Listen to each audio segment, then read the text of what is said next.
Es la hora de Ignacio Balboa, aquí en Es Radio.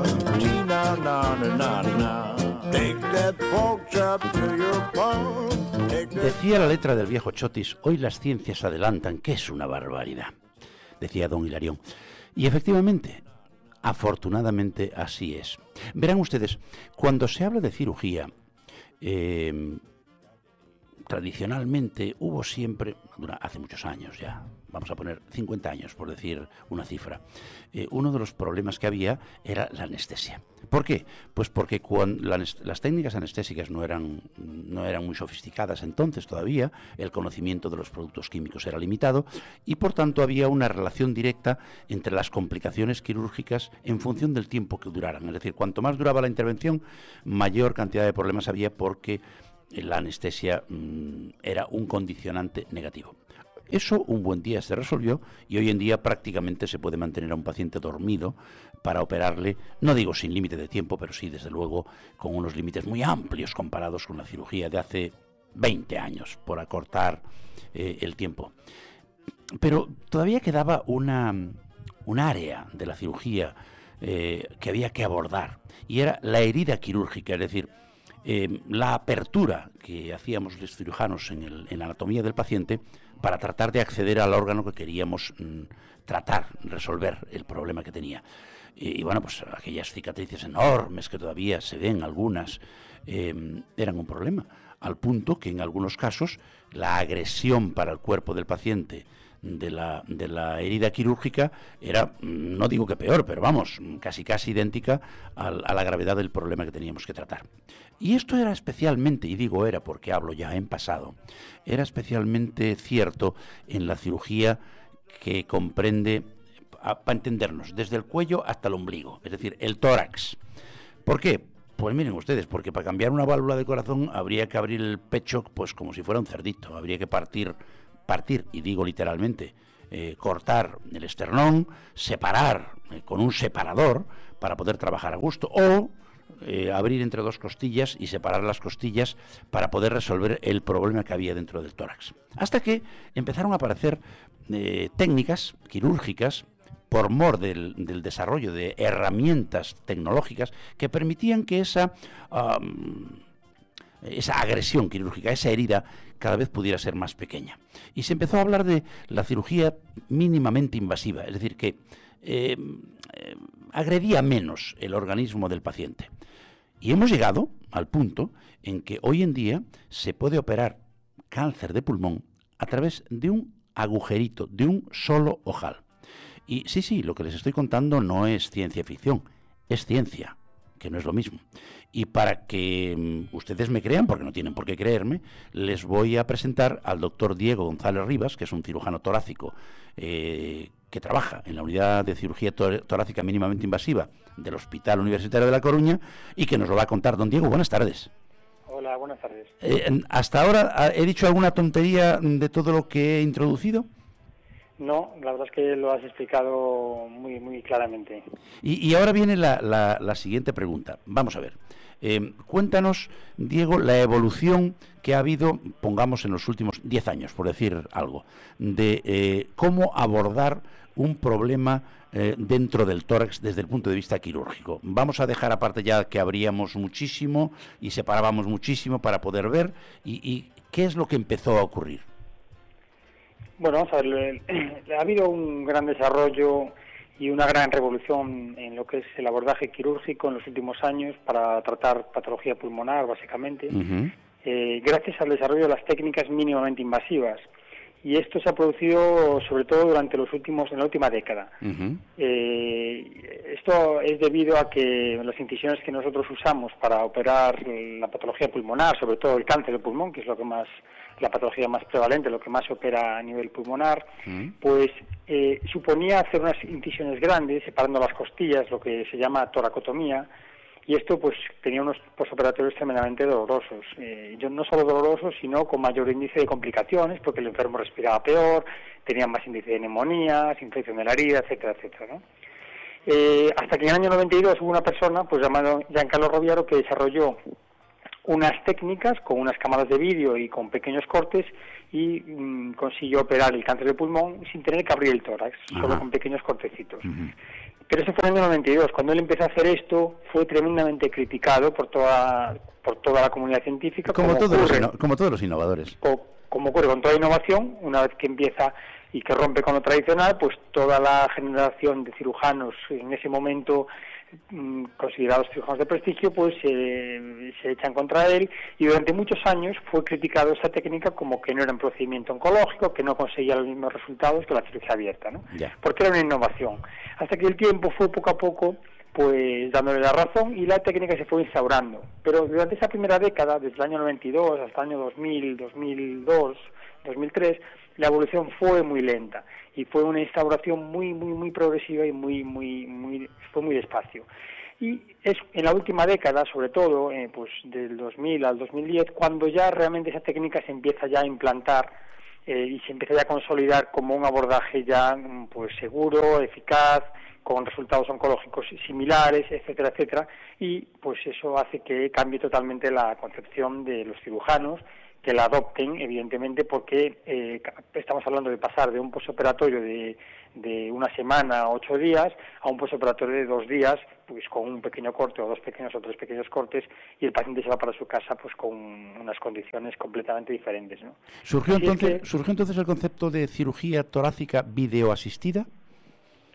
Sí, se llama cirugía torácica videoasistida porque usamos una cámara de vídeo para poder visualizar dentro del tórax las estructuras. Es decir, no tocamos con las manos, no palpamos porque no metemos las manos dentro del tórax, sino que a través de varios cortes, o en este caso a través de un corte, que es nuestra técnica, lo que hacemos es introducir el instrumental desde fuera y mirando un monitor operamos de forma laparoscópica, como si fuera, digamos, un videojuego, para que lo entienda la gente, es como pues jugar a un videojuego mirando un monitor y haciendo exactamente el mismo procedimiento que se hace en cirugía abierta. Con la experiencia se llega a desarrollar pues la sensibilidad, se llega a desarrollar pues una visión mucho mejor porque ya tenemos cámaras de alta definición, con lo cual son todo ventajas. Y bueno, y la técnica, o sea, lo que es la videocirugía, la cirugía videoasistida, sigue cada vez implantándose y bueno, es el abordaje de elección en la mayor parte de los hospitales ya. Diego, en el área torácica, la cirugía videoasistida ha sido como el del chiste, 3, 2, 1 y al 0 no hemos llegado todavía. Empezamos con 3 puertos, seguimos con 2 puertos y ahora estás, y digo estás porque eres tú el que ha desarrollado esta técnica, con la cirugía videoasistida a través de un solo puerto. Es decir, que haces un solo agujerito, ¿es correcto? Sí, esto es consecuencia de una evolución quirúrgica. O sea, nosotros empezamos a hacer la videocirugía como se viene haciendo en la mayor parte de los hospitales del mundo, porque la aprendimos en Estados Unidos en el año 2007, la empezamos a hacer en un hospital con varias incisiones. Y lo que hicimos fue, a base de ir a Estados Unidos, a varios hospitales, para ver cómo ellos la realizaban, fuimos dándonos cuenta de que, por ejemplo, había un hospital que la hacía solo con 2. Entonces, nosotros, cuando ya teníamos un poco de experiencia con 3, fuimos a visitar a estos cirujanos de Duke, concretamente el doctor D'Amico, que hacía solo 2 cortes. Y lo que hicimos fue darnos cuenta de que se podía hacer lo mismo usando un corte menos, es decir, reduciendo la agresión. La pusimos en práctica en nuestro hospital y lo que nos fuimos dando cuenta es que cada vez nosotros necesitábamos menos del corte de abajo y que trabajábamos mejor y de forma más confortable por la incisión de arriba. Con lo cual lo que hicimos fue adoptar una cirugía más anatómica, pues metiendo la óptica y el instrumental, todo de forma paralela, por una única incisión. Y nos dimos cuenta de que esto era mucho más anatómico, mucho más racional y mucho más sencillo a la hora de operar. Y fuimos desarrollando la técnica, la fuimos perfeccionando y pues eso pues hizo que fuera algo totalmente revolucionario, el concepto, ya no solo la reducción de la agresión quirúrgica para el paciente, es decir, no solo el beneficio para el paciente de que tiene menos dolor, porque el hacer solo un corte reduce las posibilidades de dolor, sino las ventajas para el cirujano, porque el concepto es mucho más anatómico. Es decir, cuando tú haces una videocirugía y metes la óptica por un orificio, el instrumental para sujetar el pulmón lo metes desde atrás y otro instrumental para trabajar lo metes desde adelante, esto crea un plano de torsión que se llama en física, ¿no? Porque estás usando diferentes direcciones y entonces esto hace que tú no es algo con lo cual un cirujano está habituado a trabajar. Sin embargo, cuando un cirujano trabaja a través de una única incisión en la misma dirección, está reproduciendo las maniobras que él hace en cirugía abierta, es decir, las maniobras anatómicas, usando las dos manos, con la visión directa, como si fueran tus ojos, dentro del tórax, en la misma dirección en la que tú ves, pero reproduciéndolo dentro del tórax. Entonces, bueno, pues esto es lo más revolucionario de la técnica y lo que hace que se esté implantando ahora paulatinamente a nivel mundial en muchísimos países, en muchísimos hospitales, ¿no? Este concepto revolucionario de cirugía a través de una incisión que es más anatómico. Diego, de todas maneras, esta auténtica revolución tiene un componente muy pesado, que es, digo pesado por el peso específico que tiene, no porque sea difícil de mover, que es encontrar, y si no las hay, desarrollar las herramientas adecuadas que te permitan llevar a cabo estos procedimientos. Y en algunos casos, supongo que cuando no las hay, uno se las inventa. ¿Ha sido tu caso? Sí, bueno, nosotros hemos ido diseñando, hemos ido buscando las estrategias para conseguir la comodidad en la cirugía y estar absolutamente, digamos, con una maniobrabilidad dentro del tórax cómoda y confortable. Y para ello lo que hemos hecho es diseñar un instrumental específico que lleva nuestro nombre para poder trabajar dentro del tórax de una forma muy cómoda, ¿no? Entonces hemos desarrollado un instrumental que tiene una doble articulación, es decir, que articula fuera y articula dentro, con lo cual evitamos pues interferir a través de la incisión, ¿no? Y bueno, y hay una empresa americana que es una de las más prestigiosas del mundo de material quirúrgico, pero pues que confió en nosotros, vio que esto iba a ser el futuro y bueno, pues desarrolló el material con nosotros y ahora pues está siendo un material que lo está adquiriendo muchísima gente en muchísimos países y que bueno, que facilita mucho la técnica, ¿no?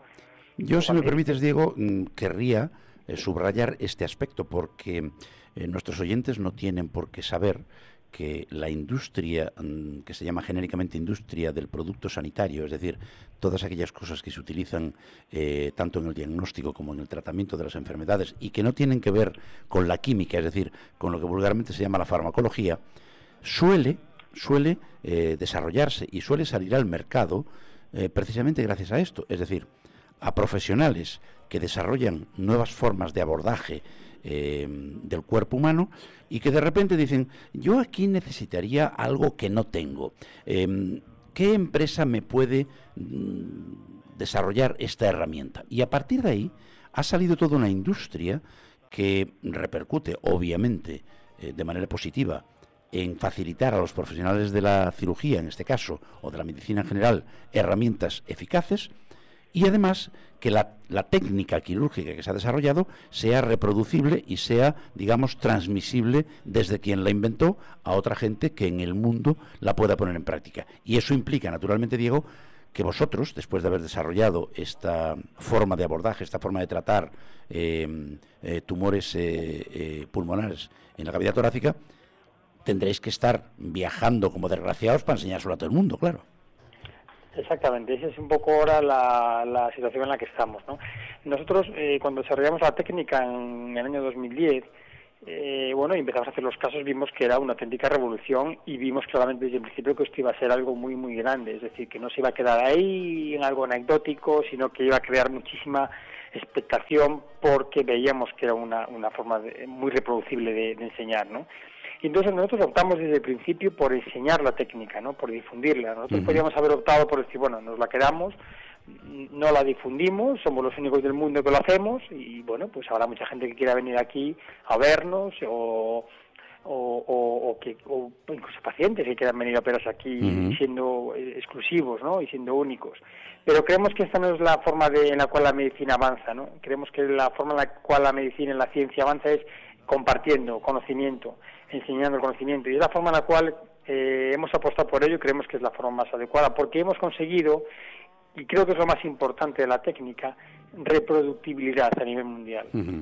y eso es lo que nos hace estar más orgullosos. Conseguimos que la gente se convenza de la técnica, que la gente aprende la técnica, y a cada sitio al que vamos, pues es que no conozco a nadie que le hayamos enseñado la técnica, o algún país en el que haya estado, o algún hospital en el que haya hecho cirugía, que me haya dicho, no, es que esto no me convence. Es que no hay ni una sola persona de las personas de los hospitales en los cuales yo he estado a nivel internacional que me haya dicho que no lo ve, ¿no? Por eso que es una técnica que es reproducible, que tiene una curva de aprendizaje, pero que todo el mundo ve las ventajas, ¿no? Y esto es lo que hace que la técnica pues quede instaurada, que siga aumentando la proporción de cirujanos que la realizan. Y bueno, y creemos que esto es muy importante, ¿no? Más importante que el hecho de que, bueno, que nosotros ya hagamos casos súper complicados, o que nosotros llevemos un número de casos muy elevado.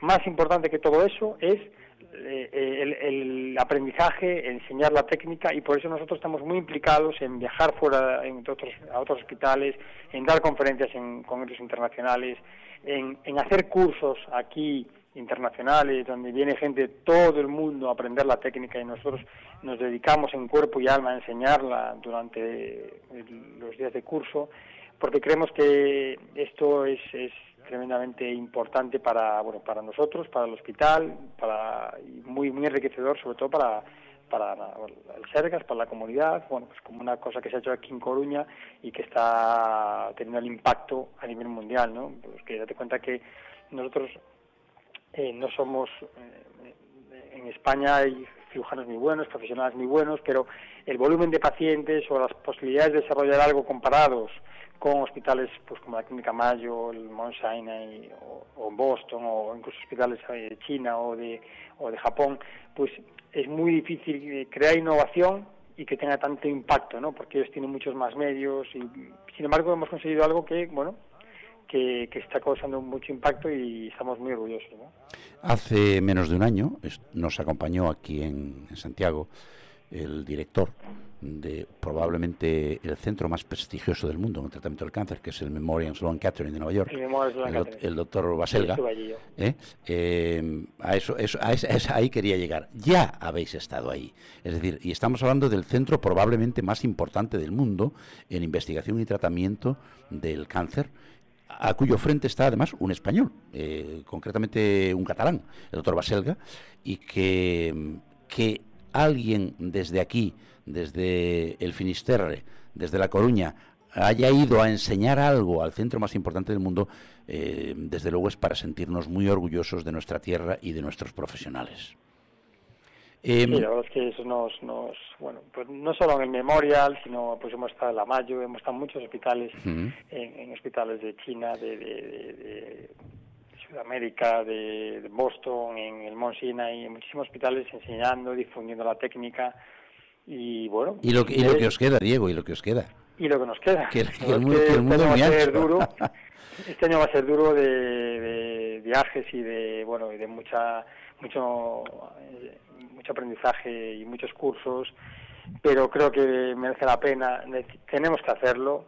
Sé que es un sacrificio. Yo estoy viajando mucho y son palizas, porque voy, estoy un día, vuelvo, pero sé que al final eso genera, pues es una semilla que dejamos, eso genera pues eso, mucho interés, visitas de cirujanos que quieren venir.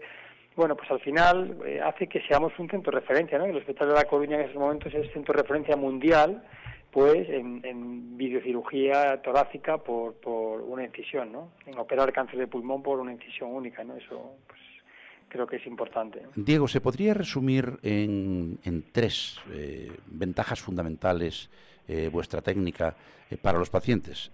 Menos dolor, muchísimo menor tiempo de recuperación y menos cicatriz, que también al final las cicatrices a veces dan problemas. ¿Es correcto? Sí, podrían ser esas tres de las ventajas para el paciente, ¿no? Disminuimos las posibilidades de dolor porque no usamos trocar, es decir, cuando tú haces una videocirugía, una laparoscopia, digamos, se tienen que usar unos protectores, digamos, para meter son unos protectores de plástico, ¿no? Para meter la óptica por ahí, la cámara, y nosotros al usar el trocar comprimimos menos el espacio intercostal, ¿no?